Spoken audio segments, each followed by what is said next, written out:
The book Silence of the North has been made into a movie because of Ellen Burstyn's involvement in it. It's the incredible story of a woman's courageous fight for survival up in the wilderness up in northern Canada. It's written by a woman who is 80 years of age, and her name is Olive Fredrickson.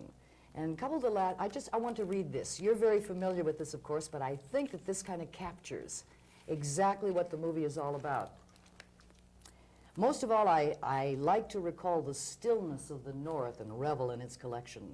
The windless nights of winter, cold and clear, when the white radiance of the moon was beauty enough to take your breath away. The days when the sun shone blindingly bright in a cloudless sky, or when snow sifted to earth as silently as floating thistledown. There is a quiet over the northern stillness at such times, a silence so complete it can be felt, a peace that bids the spirit soar.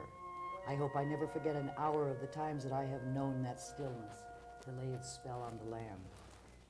You felt that, Ellen Burstyn. I know you felt that, and you, how did you track the woman down and decide, I'm going to do your story? How did I? I got her address, I think, through the publisher, and I wrote to her, and I went up to see her. She was living in Okanagan Falls then, and she was about 75 at the time. And she's just an incredibly beautiful, simple, lovely... How did you find the book? Who brought it to your attention? My agent. He had read it. Somebody in the William Morris office said, here's a book that would be good for Ellen Burstyn, and he gave it to me, and I read it, and I just loved it. And I made contact with Olive, and I really wanted to bring her story to the screen. She was different than I expected, a movie star. I had a headache for 3-4 days, and I couldn't eat or anything because I was so scared that I'd make too much blunder, you know, and a movie star coming in the house like that. I was scared to death. I came to visit her in her house, and I arrived about 8 o'clock in the evening, and she said, have you had your supper? I said, no. She said, well, I could give you something to eat, but I don't know what movie stars eat. And I said, food. And she said, well, it'll be plain. I said, okay. Could you have survived like Olive did, living up there? Could you have done that? Could you personally have gone through that? I think we're all much stronger than we give ourselves credit for. I think that our grandparents did and our great-grandparents did, and the reason why Olive's story is,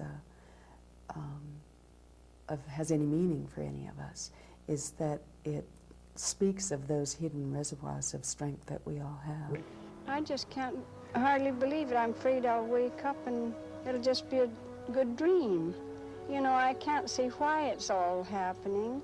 For one thing, from just me writing a book I never even wrote to sell to begin with. I just wrote for a memory for the kids to have. And it's all such a surprise.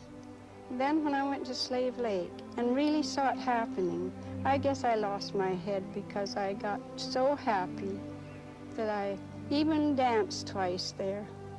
And I hadn't danced since in the 40s. How did Olive react to the movie when she saw it? Oh, she's so dear. We brought it to her for her 80th birthday. We all celebrated it together. And we showed her the movie. And I had said to her at one point when the movie all fell apart, and we had to get a new writer, and this was an early version, and she wrote me a letter, and she said, well, I guess the movie's not going to be made. And I wrote back, and I said, all of this happens all the time. Don't worry about it. We'll just start over again. We'll get a new writer and a new director, and make a fresh start. But I promise you, someday you and I are going to be sitting and watching that movie together. So on her 80th birthday, we did. And we sat next to each other, and I said, all right, I fulfilled my promise. Yes, you did. Yes, you did. It's been an honor for me to try and embody her spirit in a film. And if she's pleased, then I'm pleased. I promised her some years ago when it looked like it wasn't going to get made that it would be made. I said, Olive, someday you and I are going to sit together and watch the story of your life. And so today is the day. It's a fulfillment of a promise I made to Olive, and I'm deeply thrilled to be able to give you this film for your 80th birthday. Happy birthday, Olive. This is a true story, and I'm going to tell it just the way it happened.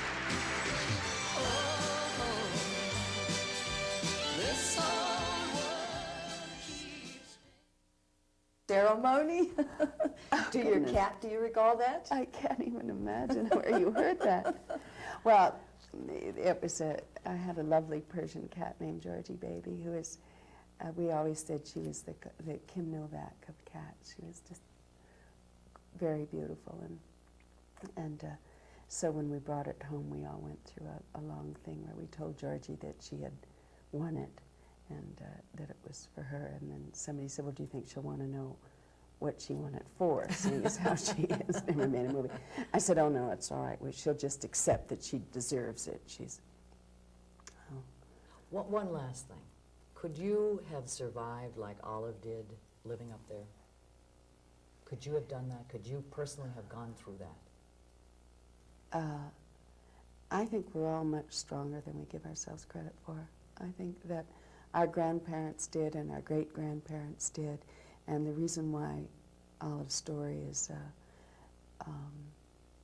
has any meaning for any of us is that it speaks of those hidden reservoirs of strength that we all have. We can do what we have to do. That's right. Mm-hmm.